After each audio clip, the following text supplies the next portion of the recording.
पुरुषों का हृदय अनुविज्ञान की तरह से, तो कौन जान सकता है? क्यों कोई नहीं जान सकता? इसलिए पहली लाइन में लिखा है वज्रादपि कठोराणि, वज्र से भी कठोर होता है, यानी जो पत्थर सबसे कठोर होता है उससे भी कठोर महापुरुष अगर आ जाए कठोरता पर, तो उनका हृदय उससे भी कठोर होता है। मृदून कुसुमादपि, और पुष्प से भी कोमल होता है। फूल जो छूते ही मुरझा जाए उससे भी कोमल होता है। इस श्लोक को राम मर्यादा पुरुषोत्तम राम के उस संदर्भ में लिया गया है जब धोबी के ताना मारने पर उन्होंने सीता जी को घर से निकाल दिया था, कि इतना बड़ा काम कोई महापुरुष ही कर सकता हो। फिर से अनुवाद सुनिए। संसार के श्रेष्ठ महापुरुषों का हृदय वज्र से भी कठोर, पुष्प से भी कोमल होता है, इसे कौन जान सकता है? अर्थात कोई नहीं। श्लोक नंबर 11 देखिए। जब प्रीणाति ज पितरे, प्रीणाति ज सुचरितै पितरं स पुत्रो, जत भर्तुरेव हितमिच्छत् तत्कलत्रं, तन्मित्रम् आपत् सुखे च संक्रियजत्, एतत्त्रयो जगति पुण्यकृतो लभन्ते। इसमें बताया है 11 में कि पुत्र, पत्नी और आदर्श मित्र, अच्छे पुत्र, अच्छी पत्नी और अच्छे मित्र, आदर्श पुत्र, आदर्श पत्नी, आदर्श मित्र, ये तीनों किसी को भी कब इनकी प्राप्ति होती है? और क्या उसको बताया गया कि एतत्त्रयो, आखिरी लाइन देखिए, एतत्त्रयो, ये तीनों जगती, संसार में, पुण्य कृतो लभन्ते, पुण्य करने से मिलते हैं। आगे देखिए, प्रीणाति, प्रसन्न रखता है, यह जो सुचरित, अपने सुचरित्र से, अच्छे चरित्र से, पितरम, माता और पिता को, सपुत्रो, वह पुत्र है, यानी वह आदर्श पुत्र है जो अपने चरित्र से अपने माता पिता को प्रसन्न रखता है। यत भर्तुरेव हितम इते, यत भर्तुरेव हितम इच्छत तत्कलत्रम, तत् माने वह कलत्र पत्नी, वह आदर्श पत्नी है। यत जो भर्तुरेव हितम इच्छति, भर्तु पति का हित चाहती है, वह आदर्श पत्नी है जो अपने पति का हित चाहती है, यानी हर तरह से पति का साथ देती है। और तन मित्रम, वह आदर्श मित्र है, आपत्ति, आपत्ति में, मुसीबत में, सुखे च, और सुख में, समक्रिय, समान भाव से साथ देता है। वरना आप मित्रता में और दूसरी जगह भी जान चुके हैं, पढ़ चुके हैं कि ज्यादातर मित्र जो है वो स्वार्थ के साथी होते हैं। लेकिन कह रहे हैं कि आदर्श मित्र वह होता है जो दुख और सुख में समान रूप से साथ देता है। एतत्त्रयो जगत पुण्य कृतो लभन्ते, ये तीनों संसार में पुण्य करने से मिलते हैं। हिंदी अनुवाद देखिए। संदर्भ तो वही रहेगा जो पहले श्लोक का, किसी भी श्लोक का संदर्भ वही रहेगा। वह आदर्श पुत्र है जो अपने चरित्र से अपने माता पिता को प्रसन्न रखता है। वह आदर्श पत्नी है जो अपने पति का ध्यान रखती है। वह आदर्श मित्र है जो दुख और सुख में समान रूप से साथ देता है। ये तीनों संसार में पुण्य करने से मिलते हैं।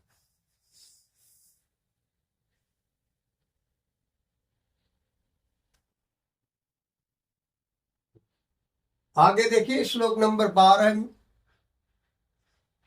व्यतिसजत पदार्थ अंतरा कोपि हेतु न खलु वायुपाधीन प्रीतया संसरन्ते विकसत ही पतंगस्य उदय पुंडरीक द्रवति च हिमरस्म उद्गते चंद्रकांता। इस श्लोक नंबर 12 में मंगलवाणी की विशेषताएं बताई गई हैं। यह सारी 13 में 12 नहीं पढ़े थे, नहीं सॉरी, फिर से देखिए कि श्लोक छूट गया 12वां। कामान दुग्धे विप्रकर्षति अलक्ष्मी कीर्ति सूते दुष्कृता जाहिनस्ति शुद्धाम शांताम मातरम मंगला नाम धेरुधीना सुनृता वाचम आहु। मंगल वह वाणी किससे कहेंगे? कौन सी वाणी है जो हमें सम्मान दिलाती है? कौन सी वाणी है जो अपने आप को भी संतुष्टि देती है? तो कह रहे कामान दुग्धे ज, जो कामनाओं को बढ़ाती है, मनोकामनाओं को, अच्छी विचारधाराओं को बढ़ाती है। कामान दुग्धे विप्रकर्षयति अलक्ष्मी, दरिद्रता को दूर करती है। लक्ष्मी है, अलक्ष्मी दरिद्रता को दूर करती है। कीर्ति सूते, कीर्ति मीन्स यश, यश का विस्तार करती है। दुष्कृता जाहिनस्ति, दुष्कर्मों का विनाश करती है।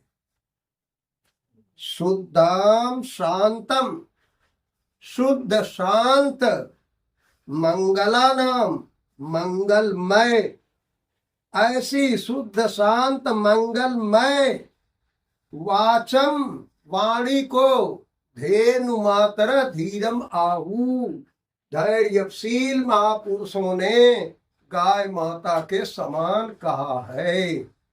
जिस तरह से गौ को माता करके उसका सम्मान करते हैं, उसके दूध में सारे पौष्टिक तत्व होते हैं, सारी बीमारियों का निदान होता है, उसी तरह से जो अच्छी वाणी होती है वो मन कर्म वचन सब में शुद्धता प्रदान करती है। एक बार अनुवाद सुन लीजिए जो आप लिखेंगे।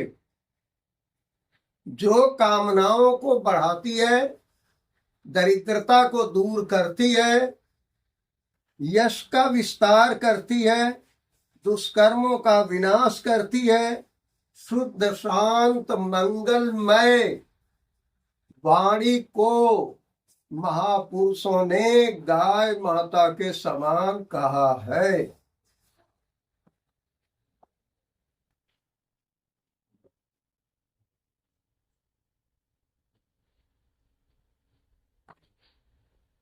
आइए श्लोक नंबर 13 में व्यतिसजति पदार्थ अंतरा कोपि हेतु न खलु वही उपाधीन प्रीतय संश्रयन्ते विकसति पतंगस्य उदय पुंडरीक द्रवति च हिमरस्म उद्गते चंद्रकांता। इसमें क्या है? वास्तविक प्रेम कैसे उत्पन्न होता है, शाश्वत प्रेम कैसे उत्पन्न होता है, उसके नियम भी शाश्वत है। कैसे? आप ध्यान से देखिए, एक एक सब व्यतिसजति उत्पन्न होता है। पदार्थ अंतरा, पदार्थों के बीच, पदार्थ अंतरा व्यतिसजत, पदार्थों के बीच प्रेम उत्पन्न होने का कोपि हेतु, कोई आंतरिक कारण होता है। पदार्थों में प्रेम उत्पन्न होने का कोई आंतरिक कारण होता है। न खलु, निश्चय ही, न वही प्रीतया संश्रयन्ते, बाह्य साधनों से प्रेम उत्पन्न नहीं होता। अब इसको दो उदाहरण सटीक देकर के समझाया है। वो क्या? उसको देख लीजिए।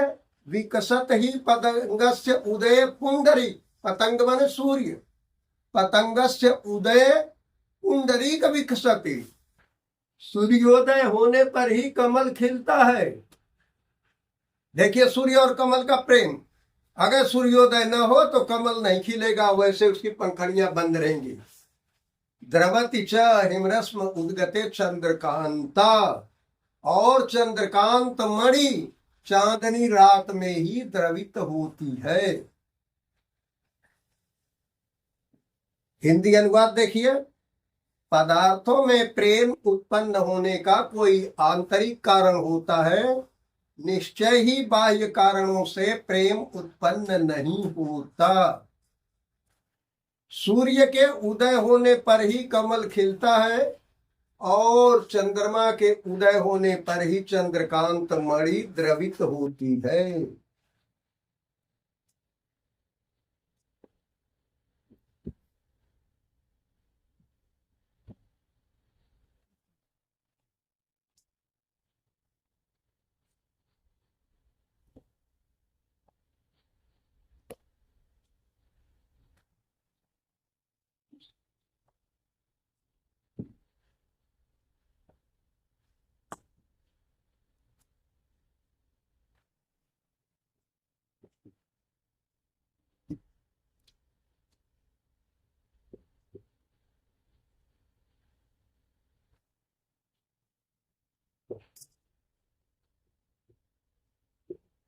आगे देखिए 14वें श्लोक में, निंदन्ति नीति निपुणा यदि वा अस्तुवन्तु लक्ष्मी समाविशतु गच्छतु वा यथेष्टम मरणैव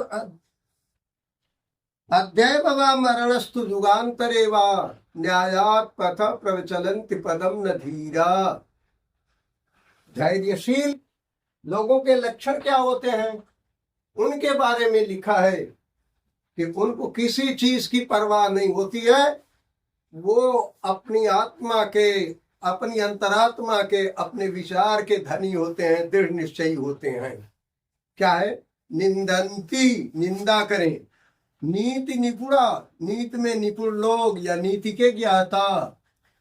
वा अस्तुवन्तु, या प्रशंसा करें। नीति के ज्ञाता निंदा करें या प्रशंसा करें। लक्ष्मी इच्छानुसार यथेष्टम, जैसी इच्छा हो, आए या चली जाए। लक्ष्मी अपनी इच्छा अनुसार आए या चली जाए।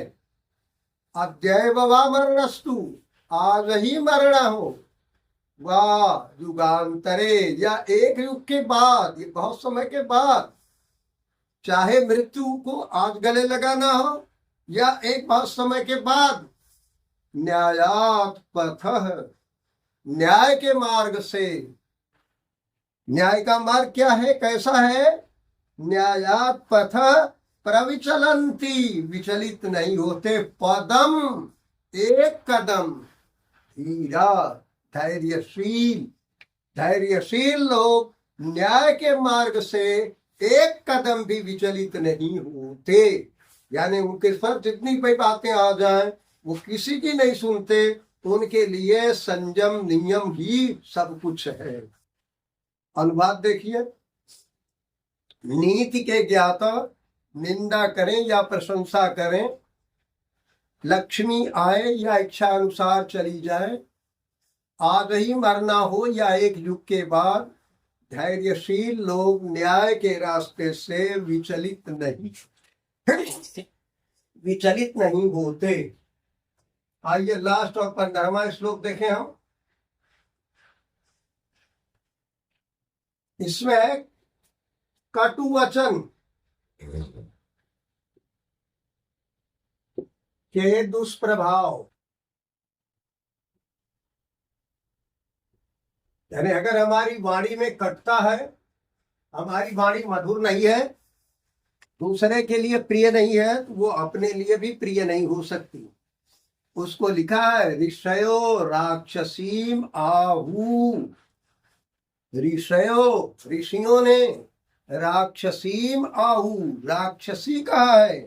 वाचो, उस वाणी को उन्मत्त दृक्तयो, अहंकार और गर्व युक्त। यानी जिस वाणी में हम ही सब हैं, गर्व हो, अहंकार हो, अभिमान हो, उस वाणी को ऋषियों ने राक्षसी वाणी कहा है। क्यों कहा, उसका कारण भी बता दिया। सा योनि, सा मीन्स वह, योनि माने कारण। वो अहंकार युक्त वाणी जो है वो कारण है। सर्व वैराणाम, सभी प्रकार की शत्रुता का, हर प्रकार की शत्रुता का कारण वह वाणी है। कौन सी वाणी, अहंकार वाणी। साही लोकस्य निरति, और वही संसार के विनाश का कारण है। पूरा संसार, जहां जहां अहंकार फैलेगा फिर पूरे संसार का विनाश भी हो जाएगा अहंकार में वाणी के फलस्वरूप। अनुवाद देखिए, ऋषियों ने अहंकार और गर्वयुक्त वाणी को राक्षसी वाणी कहा है। वही सभी प्रकार की शत्रुता और संसार की विपत्ति का कारण है। धन्यवाद बहुत बहुत आप सभी को। आप लाइक के साथ, शेयर के साथ अपना कमेंट जरूर करें।